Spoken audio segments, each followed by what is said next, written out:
Most people in the homesteading world got sold the same idea. Get a few goats, maybe a cow, build a dairy setup, and you'll have real food independence.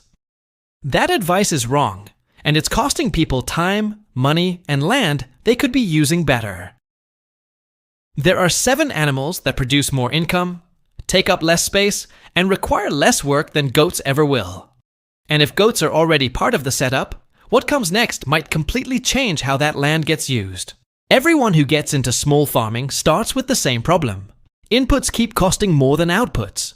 Feed prices climbed 28 to 40% since 2021, and they don't come back down.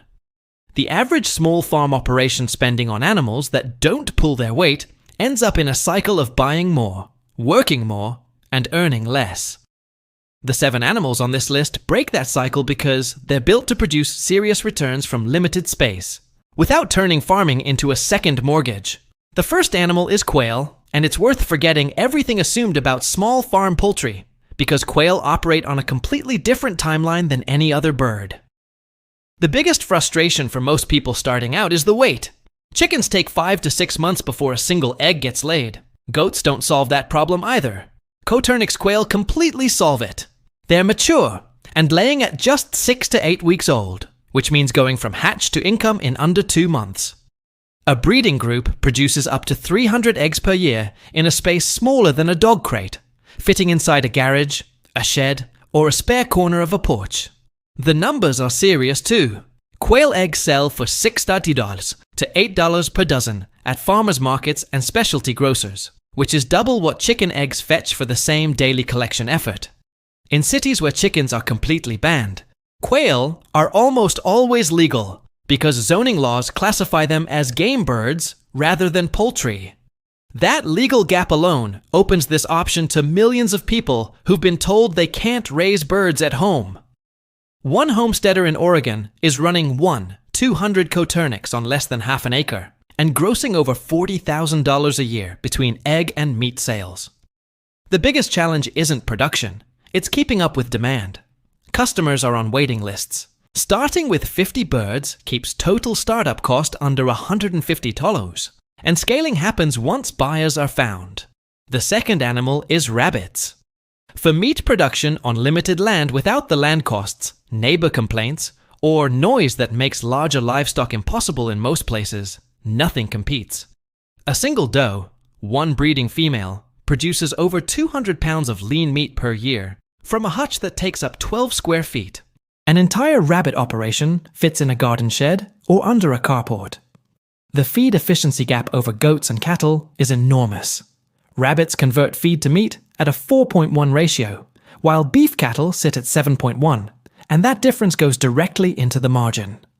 The meat commands premium prices because it hits every box health-conscious consumers care about. Higher protein than chicken, lower fat than beef, naturally lean, no growth hormones when raised personally. Direct-to-consumer rabbit meat sells for $8 to $12 per pound. A homestead in North Carolina runs 40 rabbits on 1 acre and nets $35 $6,000 a year selling meat at farmers markets and hides to crafters online.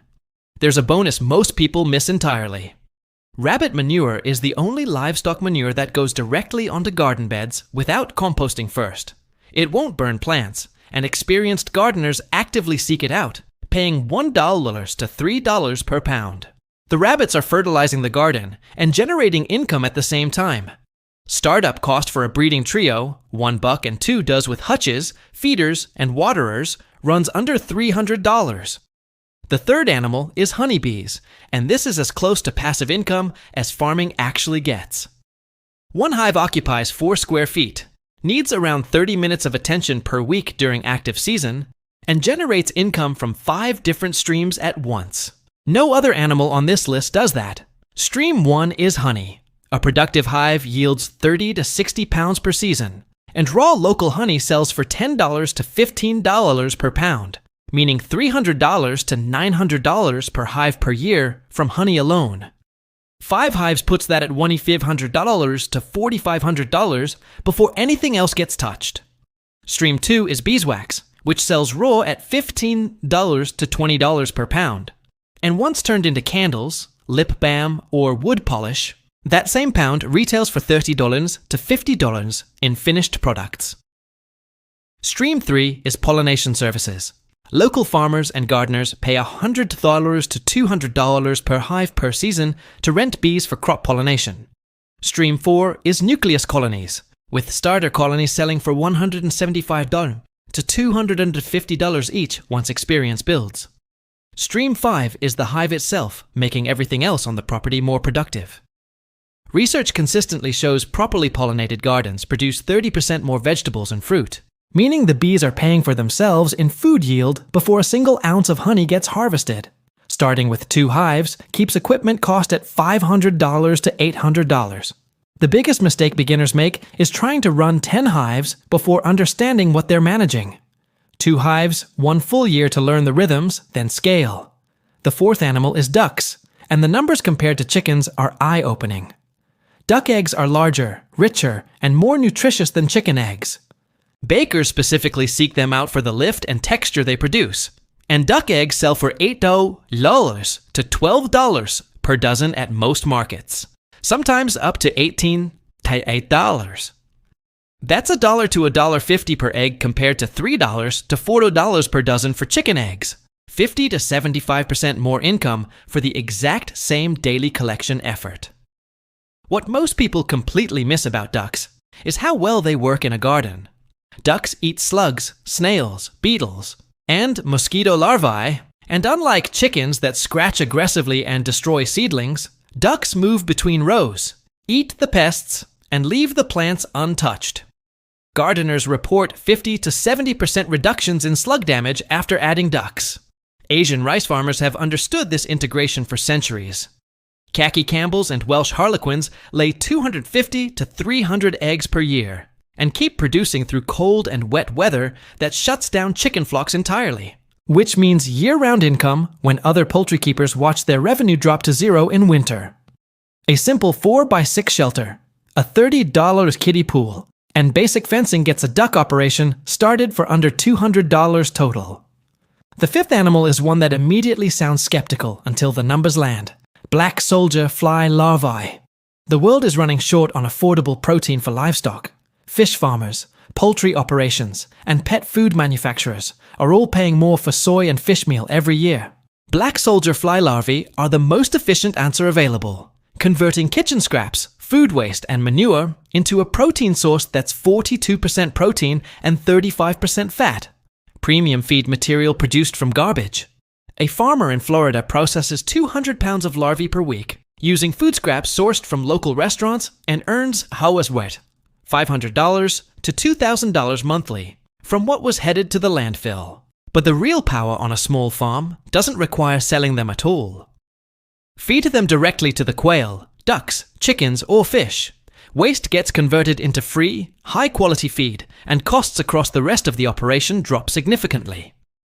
The fraise, the organic material larvae leave behind, is one of the most potent natural fertilizers available, rich in nitrogen, phosphorus, and potassium, and the garden transformation after applying it is visible within weeks. Startup needs a climate-controlled space, basic containers, and a source of organic waste, all for under $200. The 6th animal is worm farming. The vermiculture industry is worth hundreds of millions of dollars globally, and some of the most successful operations in the country started with a single plastic bin in a garage. Worms eat garbage, kitchen scraps, shredded cardboard, garden waste, all material already being thrown away, and convert it into 3 products people pay serious money for. Product 1 is worm castings. Organic gardeners call it black gold, and it sells for $1 to $3 per pound in bulk, or $25 to $50 for a 25-pound bag at retail. Cannabis growers, small organic farms, and premium garden centers can never get enough of it. Supply consistently fails to meet demand. Product 2 is live worms. Red wigglers sell for $20 to $40 per pound, and the recreational fishing industry alone is a $40 billion market in the United States, with night crawlers in constant demand year-round. Product 3 is worm tea, a liquid fertilizer brewed from castings that sells as a premium plant supplement. Startup cost is almost nothing: a plastic bin, shredded newspaper for bedding, and a pound of red wigglers runs $30 to $40 total. Worms double their population every 60 to 90 days, so that initial investment becomes a self-growing inventory. A 10,000 worm operation generates $300 to $800 per month, and serious worm farmers running 100,000 plus worms are pulling $2,000 to $5,000 monthly. When combined with a rabbit operation and ducks, their manure feeds the worms generate castings that fertilize the garden and aquaponics beds, and one system feeds the next while costs drop and income compounds. The seventh animal is where things get genuinely space efficient: aquaponics. Fish and plants working together in one backyard setup. Fish waste fertilizes the plants, plants clean the water for the fish, and the closed loop produces 2 income streams from one system. Tilapia are the go-to fish, tolerating a wide range of water conditions and growing to harvest size in 6 to 9 months. A 250-gallon backyard system produces 50 to 75 pounds of fish annually at $6 to $8 per pound. But the real money is in the plants, not the fish. Basil, lettuce, and fresh herbs grown aquaponically grow 30 to 50% faster than in soil. Basil sells for $8 to $12 per pound at farmers markets. And a well-run system produces hundreds of pounds of premium herbs and greens annually from a footprint smaller than a garden shed. Most aquaponics farmers find vegetable sales outpace fish sales 2 to 1. A single IBC tote system, those big industrial containers available for $50 to $100 on Marketplace, costs $500 to $200 to set up and can generate $100 to $300 per month. A multi-tank system pushes that to $300 to $800. Add bees pollinating a greenhouse, rabbit manure feeding the worm farm, and worm castings going into the grow beds, and the result is a machine where every system makes every other system more productive. The mistake that kills most new farmers who discover setups like this one is trying to start all 7 at once. Pick one. Master it completely for 4 to 6 months. Build genuine confidence through consistent results, then add the second. The person raising rabbits successfully for 6 months, who then adds quail, has real transferable knowledge. Feeding schedules, health signals, processing, finding buyers. That experience is worth far more than struggling with 5 species at once and failing at all of them. Here's a simple decision framework. Need the fastest possible returns on the smallest budget? Start with quail. Want the highest passive income potential? Start with bees. Want a closed-loop system that cuts costs across everything else being raised? Start with worms or black soldier fly larvae.